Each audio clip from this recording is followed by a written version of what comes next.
Hey guys, welcome to another amazing episode of Trending. I'm your host as always. My name is Nancy Isime, and of course Trending is brought to you by our amazing sponsors, Airtel. On this show we bring you everything and everyone that is trending. You know how we do, guys. But before we go into the business of the day, allow me to take a short break, because when I come back I'll be unveiling who my guest is today. Stay with me guys, I'll be right back. Welcome back to the show. Today I have with me a rapper, a record label owner, producer, businessman, and the Oga boss himself in the building. Ladies and gentlemen, give it up for Tobechukwu Melvin Ejiofor, aka English that Igbo boy. I'm good. How are you? I'm great. I'm great. You look amazing, by the way. I like the black. You know, kind of like black. Yeah, it's black hair. Colorful greatness. I know. It's for great people. You know, so. I'm sorry if you're not wearing black right now, but you need to be on the great side. Now, let's talk about your style in our style update segment, where you get to talk about what you're wearing and the inspiration behind it. Yes. Okay. This is a rocker wear shirt. As you can see, it's a black shirt. Then the kicks are, of course, with Nike kicks. Oh, nice. You know. So what it is, I'm a rap artist, so it has to reflect. You know, the kicks need to be spot on, on flick. Oh, freak! That's how we do. Yeah, then you know, that's what it is, and of course you have the new era fitted hats. You know, and okay, about that, let's talk. What did you study? What was your political science? I majored in international relations. Okay. Okay. A lot of you don't know this, but you actually worked in a bank. Yes, I did. And when you retired, you were assistant manager. When I resigned. When you resigned, my bad. Yeah. You were assistant manager. But how were you able to go from political science to being a banker, to being a rapper, rap artist, to being a businessman, to being Oga boss? That's so much. The transition is just from from this to that to that. Tell us about that. I keep telling people that if you read my CV, you probably think I'm crazy or something is wrong with me, because there's so many aspects of my life. Yes. First of all, I am a law reject. It was meant to be law, but I didn't hit that cutoff that year, and I hated myself for it, because everything I had prepped myself to become a lawyer. And when it didn't happen, I got a choice. It was going to be political science or psychology. I said, okay, political science, I'll just make a certain grade, then move over to law. I got into that course and I found out how intense and how broad the course was, and I just decided to just go ahead and enjoy it, since it was going to expose me to courses outside the faculty, to economics, courses in psychology, courses in computer science. So it was a well-rounded social science course. Wow. So I just finished off, and then got on a night bus, and came to Lagos for my youth service. At what point did music become a part of you? What point did you say, okay, you know what, I'm going to become a rap artist? I rapped all through uni. Ooh. Yeah, I started rapping. My older brother introduced me to rap music, so he brought back a tape, and he played the song, and he said, listen. And when I listened, I was like, how can people be talking on a beat? Like, it's just, but I was listening, I was like, this thing is funky, I can do it. Melodious. Then, it was melodious, and I started to copy the raps. Then I started to kick the raps. Then I started to kick the raps to other people for money. So they'd be like, hey, do that heavy day song, I'll do for them, then they'll pay me. So you started making money from when I was a kid, I was been a hustler, I don't know. What? My DNA. That's the way to go. Now let's talk about Capitol Hill. You happen to be co-owner? Yeah, co-owner. I'm in a partnership. Yes, with Clarence Pictures. Yeah, with Clarence. But what brought about that partnership? What led you to that moment where, you both decided, you know what, we're going to come up with the record label and we're both going to own it, When I came back, a friend of ours, we have a common friend who introduced us, and we hooked up, and he said, I like your music, I like rap music, so I'd like to shoot one of your videos. Let's experiment. I had a song called You Go Wundo, so it had Kel and Suspect. Oh, okay. That were already Capitol Hill artists. Yeah. So I just put them on the You Go Wound song, we shot the video, and the video just blew up, and it was such a low budget video, but very creatively done. So from there, Clarence and I became I mean, brothers is an understatement. You know, we started to think like, let's get into the business. Okay. Let's float let's partner. Yeah. Yeah. I have a platform, you have a platform. Help me look after these artists. Amazing. It feels good. Hearing it alone feels good. Trust me. Now let's talk about the hashtag powerful. You are Which powerful. that I am powerful, you are powerful, trending is powerful, Airtel is powerful, we all are powerful. But let's talk about that hashtag, which happens to be your third album. Third album. Yes. I started recording this body of work last year. Okay. My last album was the Oga Boss album. That was 2012. I had terrible issues with that album. Why? Distribution. Okay. The market has screwed us over. Still owes us money till today. When are we getting the money? Because I can. We're on it. Well, I think that kind of killed my morale. You know, and when that album came out, I didn't quite. At some point, I lost zeal. I was like, I'm just going to leave this music thing and just focus on something else. You know, but you know, something that is in you will forever be in you. Will forever be in you. You know, Very people true. started to clamor like, Illy, when are you dropping again? Social media, I was always getting fans bugging me like, you haven't done enough. You sit down there, you've just had 2 albums out, and artists that just came yesterday, they have like 4 or 5 albums. So I went back into the studio, and with the support of my team is awesome. You know, and I mean, they stood with me and they said, okay, Illy, let's go, let's do it, let's record again. I went back in the studio, I started recording and making more music and putting it together. And then I reached out to the artists I wanted to work with. Let's talk about your collaborations. Let's talk about this ones, because we know there are a couple of artists. What really inspired those collaborations? I got in touch with Wheezy. Okay. Wizkid, and we met in London, and he said, boss, we should work. I thought it was one of those artists, hey, we should work. Yes, I'll see you. Yeah, everyone tells you, why haven't we recorded? You know, so we got in touch, and he was like, listen, when I get back to Nigeria, we'll do stuff. I had already worked with his producers, his in-house producers, Legendary Beats. Okay. I had already worked with them on a mini baller, so we already had history. So they made a beat. Wheezy heard it. I was like, let me get on the phone with Ayo BLISS. He called me and said, listen, boss, this record, we're going to kill it. We're going to call it Many Men, because I'm at the point where in my career where a lot of people are just taking shots at me. I don't know who my friends are, you know. So Many Men won't test me, you know. But I guess God will see me out of this. So he sat and he recorded the chorus, and he sent me the song, and he stayed on it until I recorded my verses, you know. And it was crazy. And when we recorded the verse, there's a line. Let me kick a verse for you. Okay. The swag is Abu Dhabi. The hustle kamikaze. We never rest till the money hit the ceiling. Penthouse, me and Wizkid chilling. Boss mode, ghost mode with the conquer. Fire for the fans, more fire for the enemy. What? What you doing with the hustle for the Allah? Touches with unmeasurable carats. Now what? So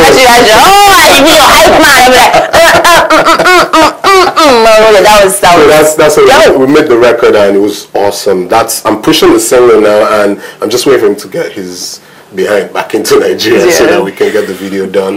Now the album was actually released in 2 versions, the physical and the digital. I was going to say the spiritual. It would just be nice to say the spiritual, but it's okay. I'm just going to say physical and digital.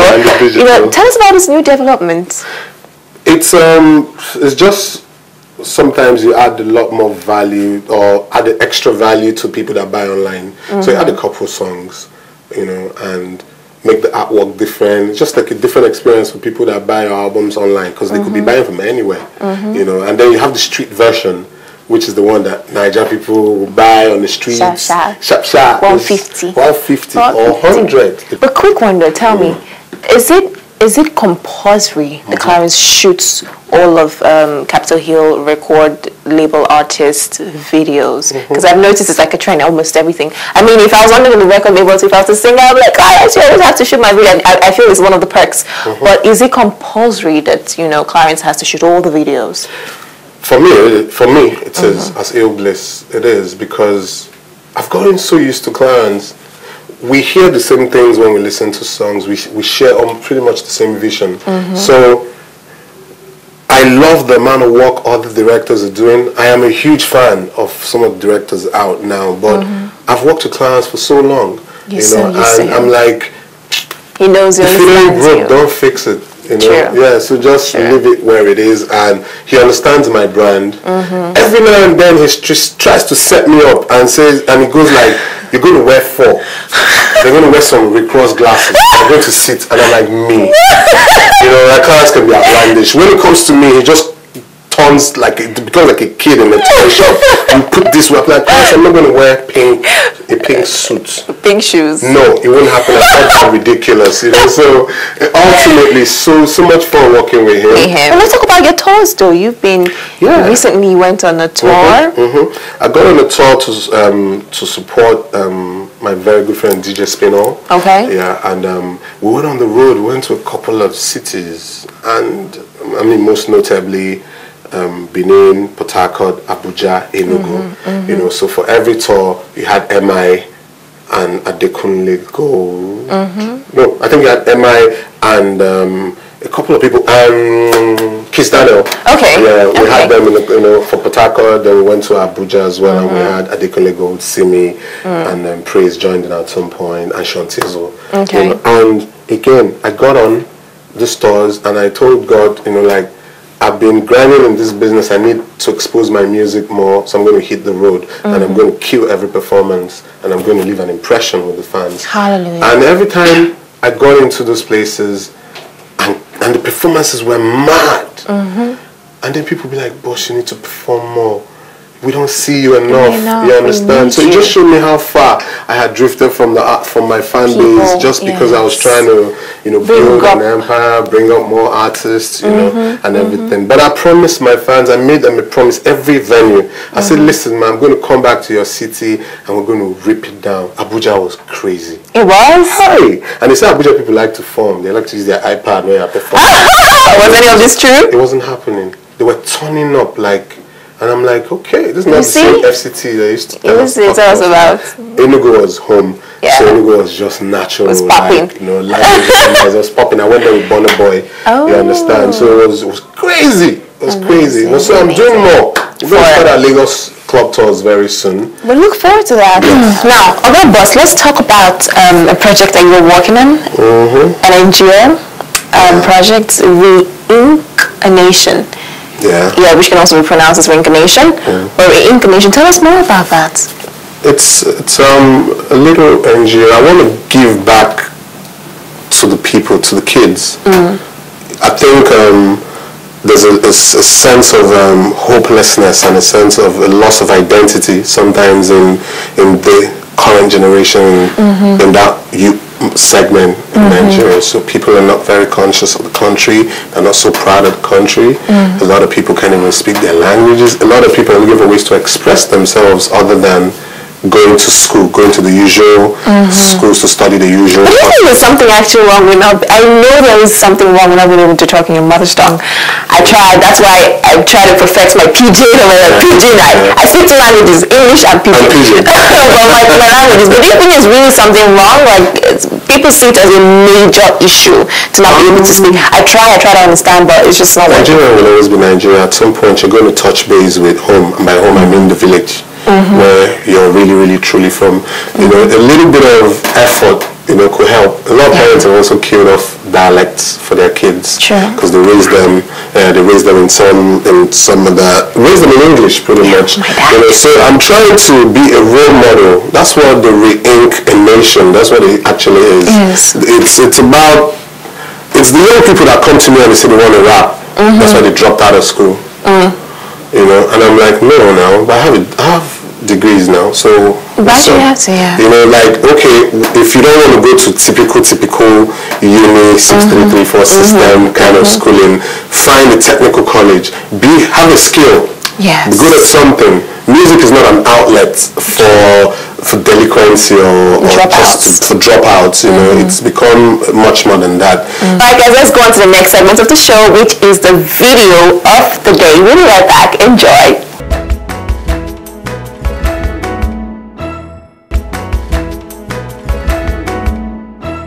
Welcome back. If you're just joining us, I have with me in the studio Oga Boss himself, BLISS, and it's been so much fun together. We've spoken about a lot of things, and if you're just joining us, of course you've missed a lot. But right now we move to the fast fire question segment, where our guest gets to answer a couple of questions, about 10 questions, under 60 seconds. Okay. Are you ready? Yeah, I think so. Alright, your time starts now. Your celebrity crush? What's her name? Kara Washington. What's Olivia Pope? What's her name? Yeah, Kara Washington. Kara Washington, yes. Yes. Last thing you bought online? Shoes, kicks. Temporary or permanent tattoos? None. Your first kiss? Secondary school. Your favorite place on earth? Yes. Miami. New York or Miami? Miami. What place or casual look? Yeah, I always like to look like an artist or look creative. Okay. Fat or solid girls? Solid. Boxers or briefs? Boxers. Last movie you saw? Terminator. Gold or silver? Gold. Okay, well that was good. That was all the questions. Oh. Okay, alright, cool. We'll go to the next zone of the day, which is called the Tribe segment, where you get to give us 4 meanings of social media abbreviations and slangs. SMH. Shaking my head. Good. OMW. I don't know. Get some on my way. YOLO. You only live once. That's what's up. QOTD. Jesus, man. I don't know. It means quote of the day. Quote of the day. Yes. QOTD. QOTD. TMI. I don't know. It means too much information. Sean. Wow. Yes. This is crazy. I know. So we're not going to have sentences. I'm telling you, this is going to be TMI, the DOT to the POQ. The QOTD to the YOLO. But yeah, cool. MVM. I'm just going to keep my head low. So I find one that I know. Okay, well it means never mind. Never mind. Yes, LOL. Lol, laughing out loud. Oh yes, TYT. What's the clue? Take your time. That's what it means. TTYL. Talk to you later. That's what's up. Yeah. Because I'm going to talk to you later. Because we're going to go on a break now. That's all the social media abbreviations we have for you. And when we come back, it will be that time that I love so much, that you love so much, that our guests don't love at all. Trust me. It will be the nasty comment segments. Be right back, guys. Yeah. BLB.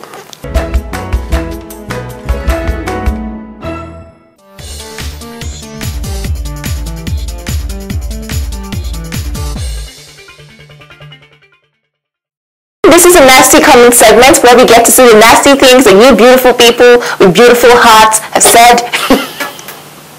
Sorry. Have said about our guest. Beautiful people. Try to be beautiful sometimes. That's what I mean. Well, I'm going to give you this iPad. You're going to go through, some comments that have been left for you. Okay. Before I read this out, we're ready for you people. I'll go through some of the nasty comments that this one's from Shirley Ade, and it goes like this: rap, he cannot rap. Fine, fine. Just making noise, claiming he's rapping. I don't understand really. One guy. Kelvin 22. I don't think Ayo BLISS has a career. What? Jesus. All his songs he has sung don't make sense. I'm still wondering how he's the one managing Miss KDK. He should probably just continue managing artists and forget about music. Oh my God, is that funny? Linda said, forget music and continue your import and export business. Wow. That's it, just 3. I thought I was going to get a lot more. No, just 3. Yeah, just 3. I think the one that packs the most punch has to be rap. He cannot rap. Fine, fine, just making noise. Wow. And I have this amount of followers telling me that I'm good and I'm doing great. But, I always say to artists when they say, look at what they're writing about me. I know a lot of people that get emotional about these things. I used to be like, damn, maybe they're right. Maybe I can rap. but I looked at it and I'm like, they even say things about Jay-Z. They say things about Kanye West. They say things about Jesus. They say things about Jesus. You understand? So, who are we? Who are we? We're just basically creative people trying to make music. Sometimes we get it right. Sometimes we get it. They don't like what you do. But ultimately, I'm excited. How do they make you feel? Because even sometimes they come on your social media handle and try to hate on you. When you see these things, how do they really make you feel? Because sometimes you're way older than most of them, by the way, to start with. But you see them come and just, tick. But sometimes sometimes, a lot of times, it hurts. You can't front on that fact that sometimes it hits a nerve and you're like, this person just copied me and said, you're whack, you know, you can't make music, resign or leave the mic or something. And then, but then I go back and I look at all the wonderful things that people have said about your music. It's like out of 100 comments, good content, just good 2 comments. Like people tell you, you're making great music for us, you're putting Igbo people on the map, you're making Nigerian rap sound so dope. And then I look at it, and in between all of that, I see a negative comment. And I'm like, I guess I'm lucky to have this multitude of people that just love you and support your career, you know. But I just want to let the fans at home know, and even the critics, the people that don't even like your music, these things hurt us. When you write these things, you know, and, you know, just understand that we're human too. You know, we're going to make mistakes sometimes, and we might not be able to hit it off exactly the way you want it. But we love you guys, and we will convert you guys one day to believers. But you guys are just fans in this guy's front. All right, guys, allow me to introduce our top 5. Enjoy.